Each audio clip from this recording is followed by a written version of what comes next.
सुंदरपान जंगल में एक बड़ा सा स्कूल था जहाँ पर सब पक्षियों के बच्चे पढ़ने आते थे।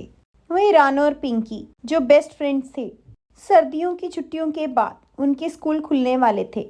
रानो पढ़ाई में बहुत होशियार थी, इसलिए पिंकी हमेशा उसके साथ बैठ के ही पढ़ा करती थी। दोनों जल्द ही अपना होमवर्क पूरा कर लेती थी। उनका क्लासमेट चिंटू जो हमेशा इसी ताक में रहता कब वो काम पूरा करें और वो उनसे कॉपी लेकर उनके काम की नकल कर ले। रानू, कल स्कूल खुलने वाला है पर मेरा इंग्लिश का काम पूरा नहीं हुआ। क्या तुम अपनी नोटबुक मुझे दोगी? नहीं तो मुझे कल बहुत डांट पड़ेगी। रानू जो दिल की बहुत ही कोमल थी, हाँ चिंटू, तुम मेरी नोटबुक ले लो पर शाम तक मुझे लौटा देना, नहीं तो कल टीचर से मुझे भी डांट पड़ जाएगी। ठीक है रानू, ये कहकर चिंटू वहाँ से चला गया। लेकिन जैसे ही वो अपने घर पहुंचा, उसने देखा उसके कजिन मॉन्टी और रॉकी पहले से उसका इंतजार कर रहे हैं। वह उन्हें देखकर बहुत खुश हुआ और उनसे गप्पे लड़ाने में मगन हो गया। सुबह से कब शाम हो गई उसे पता ही नहीं चला। वहीं रानो उसके इंतजार में इधर से उधर चक्कर लगाने लगी। चिंटू कहाँ रह गया, क्यों नहीं आया अब तक? वो सोच ही रही थी, इतने में उसकी माँ आ गई। रानो बिटिया, सुबह स्कूल जाना है, जल्दी से जाकर सो जाओ अपने रूम में। हाँ माँ, मैं चिंटू का इंतजार कर रही हूँ, वो मेरी नोटबुक लेकर आ जाए फिर मैं सो जाऊंगी। ओफो रानू, सुबह स्कूल में ले लेना अब तुम नोटबुक, जाकर सो जाओ अभी। जी माँ। रानू अपने रूम में जाकर सोचते सोचते कब उसकी आंख लग जाती उसे पता ही नहीं चलता।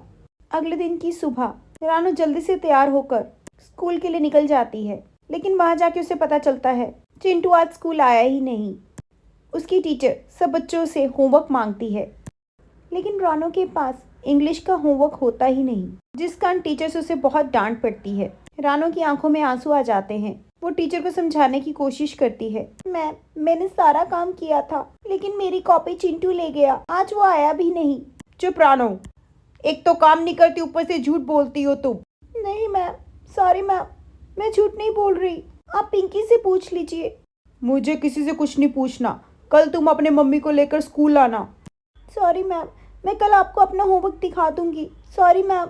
नहीं, कल तुम अपने पेरेंट्स को लेकर स्कूल आना। इतने में पिंकी मैम को बताती नजर आती है।